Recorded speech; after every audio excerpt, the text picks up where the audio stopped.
policy advisor to both Prime Minister Shalom and Prime Minister Olmert, and I want to start my presentation in the first days of Prime Minister Olmert. If you all remember, he started with the policy of convergence, namely to continue the disengagement plan from Gaza also to the West Bank, and for some reason, many reasons, he deserted that plan, and in December 2006, he initiated direct talks with Abu Mazen. And actually, in those talks that were held once every 2 weeks, we were very much surprised by the approach of the Palestinians. In the first meeting with Abu Mazen, I recall, Abu Mazen said, the peace negotiation, the negotiations are exhausted. We know exactly what will be the parameters of a final agreement between Israel and the Palestinians. And in a way, he was right. I don't think that there is any room for negotiations now between us and the Palestinians because all the parameters of the conflict are known and also the solutions are known to both sides. There are 4 major issues, and in those 4 major issues, we reached an understanding between us and the Palestinians, which were acceptable by the Israeli Prime Minister and by the Palestinian President. On the issue of borders, the Palestinian came to us and said, okay, we need something symbolic to tell our people how we will go back to the 67 lines. We know that we won't go back to the 67 lines as they were in 67.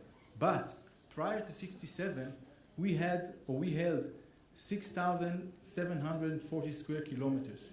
This is what we want. It's not this going back to the 67 line, but the same size of territory that we had prior to 67, this is what we want to have now. The second issue is the issue of refugees. Palestinians came to us and said the return of refugees into Israel means the end of the state of Israel. We don't want that. We want to live side by side with near Israel. And therefore, we need a symbolic solution that we will be able to say we implemented the right of return, and Israel will say no refugees came back to Israel. And it's all how you are marketing it, and it's possible to market it in 2 different ways to both people.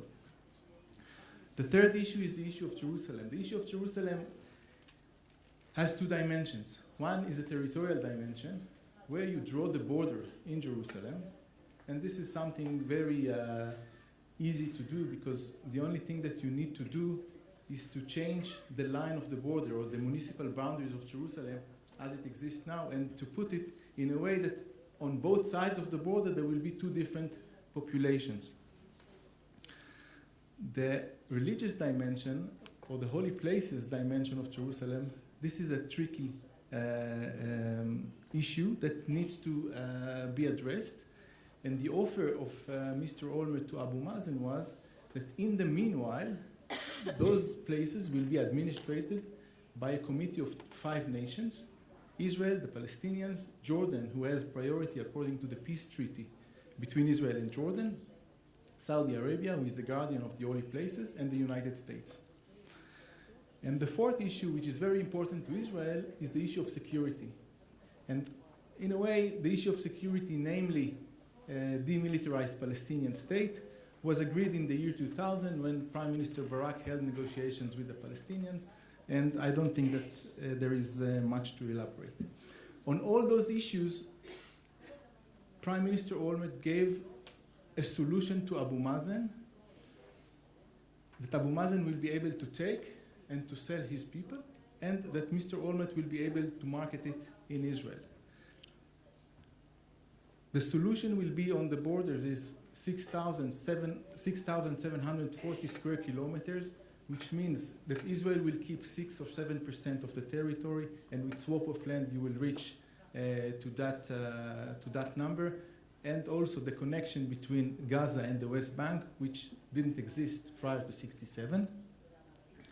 The issue of refugees is a symbolic issue that we will be able to solve on a humanitarian level.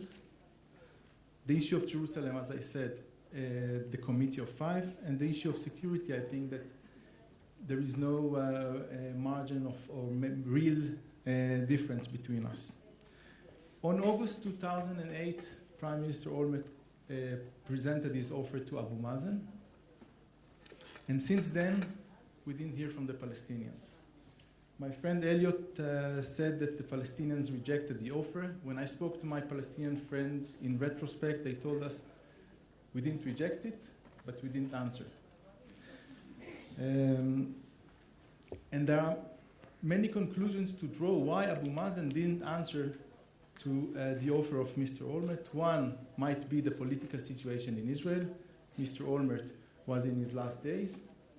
The second, inability of Abu Mazen to take decisions when it comes to the moment of truth. The third, maybe the offer was not the best offer Abu Mazen expected, though in the meeting in August he said to Prime Minister Olmert, this is the best offer that I thought I will ever get from an Israeli Prime Minister. And the fourth, and the worrying one, maybe the two-state solution, which I think it's in Israeli interest, is no longer viable or is no longer the right solution in the eyes of Abu Mazen. I know that in the eyes of many Palestinians, we start to hear more and more about the one-state solution. And maybe Abu Mazen also thought that the best solution is a one-state solution. But I have my own conclusions to draw why Abu Mazen didn't answer to the offer of Mr. Olmert. But I think that even now, the offer is viable with changes, with modifications. But these are the parameters that any future solution will look like. Any agreed solution will look like. And I hope that there will be an agreed solution. Because I think as an Israeli, and I, for 8 years, spent many hours talking to the Palestinians, I think that Israel will not find leadership in the Palestinian Authority as Abu Mazen and as Salam Fayyad. And I think that this is a window of opportunity, both in the terms of leadership, in terms of what we have or how we will implement the two-state solution. I think that the time is not playing to the hands of Israel.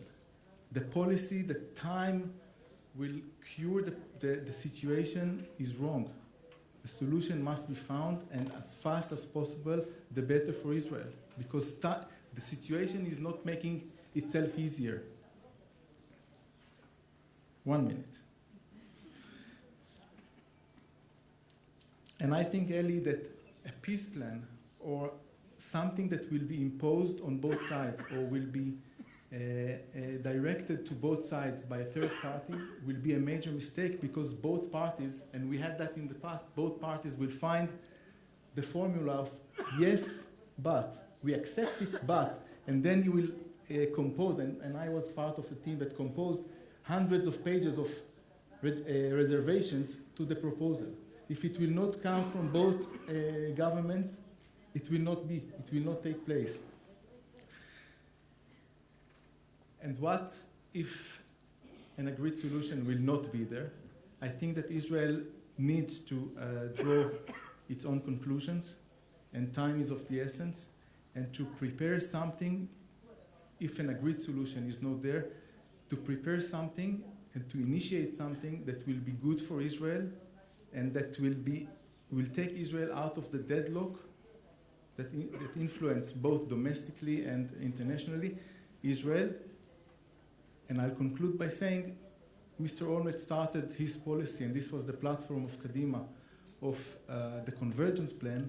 I think that if an agreed solution will not be there, there will be inevitable to go back to those or to this solution.